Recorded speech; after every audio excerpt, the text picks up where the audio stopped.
ఇక్కడ తెలుగుదేశం పార్టీకి సంబంధించినంత వరకు ఒక ఎత్తు, కాంగ్రెస్ పార్టీకి సంబంధించినంత వరకు మరొక ఎత్తు. తెలుగుదేశం పార్టీ అధికారంలోకి వచ్చి ఆంధ్రప్రదేశ్లో గతంలో ఈ సాఫ్ట్వేర్ ఇండస్ట్రీసు ఇతర ఇండస్ట్రీస్ని హైదరాబాద్ కేంద్రంగా తీసుకొచ్చినప్పుడు ఎలాంటి తలతిక్క పని చేయాలి. రిజర్వేషన్స్ స్థానికులకే ఉద్యోగాలు ఇవ్వాలి, హైదరాబాద్ వాళ్ళకి ఇవ్వాలి, లేకపోతే తెలంగాణ వాళ్ళకి ఇవ్వాలి, ఆంధ్ర వాళ్ళకి ఇవ్వాలన్నది. బట్ కాంగ్రెస్ పార్టీ మాత్రం అలాంటి సెంటిమెంటులు రేకెత్తిచ్చి రాష్ట్రాన్ని మొక్కలు చేసింది. ఒక ముక్క అయిపోయింది ఆంధ్ర తెలంగాణ. మళ్ళీ ఇప్పుడు దేశాన్ని మొక్కలు చేస్తుందా? కాంగ్రెస్ పార్టీ అనేది జాతీయ పార్టీ.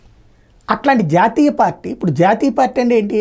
నేను ఈ దేశం ఇదంతా నా జాతి, భరత జాతి. ఇందులో కులాలు ఉండొచ్చు, వర్ణాలు ఉండొచ్చు, వర్గాలు ఉండొచ్చు, రాష్ట్రాలు ఉండొచ్చు, ప్రాంతాలు ఉండొచ్చు, భాషలు ఉండొచ్చు, ఏమైనా ఉండొచ్చు.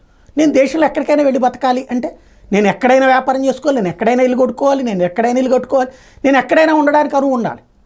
కానీ కర్ణాటకలోనంట నాకు ఉద్యోగం ఇయ్యరట, సిడి కేటగిరీలో ఉద్యోగాలు ఇవ్వరట, 100% కన్నడ వాళ్ళకే ఇస్తారట.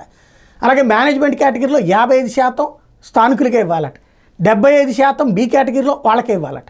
అంటే కన్నడ వాళ్ళు మాత్రం కన్నడలో బతకాలి, అప్పుడు ఆంధ్రవాడు ఆంధ్రలోనే బతకాలి, తమిళనాడు తమిళనాడులోనే బతకాలి. కేవలం 25% మంది మాత్రమే అటు ఇటు ఉండాలి. అది కూడా ఏ బి కేటగిరీలో, అంటే హైలీ ఎడ్యుకేటెడ్ వాళ్ళకి వరకు మాత్రమేనమాట. మిగతా వాళ్ళందరూ ఎక్కడోళ్ళు అక్కడే పడి సావాలి. ఇదేనా దేశం కోరుకునేది? ఇదేనా కాంగ్రెస్ పార్టీ దేశానికి ఇచ్చిన గిఫ్ట్?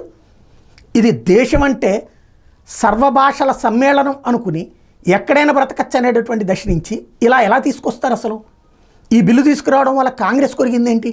కానీ ఇప్పుడు ప్రాంతీయ విభేదాలు రేగవా? తెలంగాణ ఆంధ్ర మధ్యన వాళ్ళు రేపిన చిచ్చుని కేసీఆర్ చల్లబరిచారు. కేసీఆర్ దాన్ని వాడుకునే అధికారంలోకి వచ్చాడు, కానీ ఆ తర్వాత చల్లబరిచాడు. ఇప్పుడు కర్ణాటకలో తీసుకున్నటువంటి తీరే ప్రతి రాష్ట్రంలో తీసుకుంటే ఇక ఒక రాష్ట్రం కూడా ఇంకో రాష్ట్రం ఎట్ట బతుకుతాడు? అట్లాగే విదేశాల్లో మనోళ్ళు ఎట్ట బతుకుతారు? వాళ్ళకు కూడా ఇదే సిస్టమ్ పెడితే రేపు పొద్దున ఎట్ట బతుకుతారు? టోటల్గా ఇప్పటిదాకా కాంగ్రెస్ పార్టీని సమర్థిస్తున్నటువంటి వాళ్ళు ఆత్మవిమర్శ చేసుకోవాల్సిన సందర్భం కాంగ్రెస్ తెచ్చింది.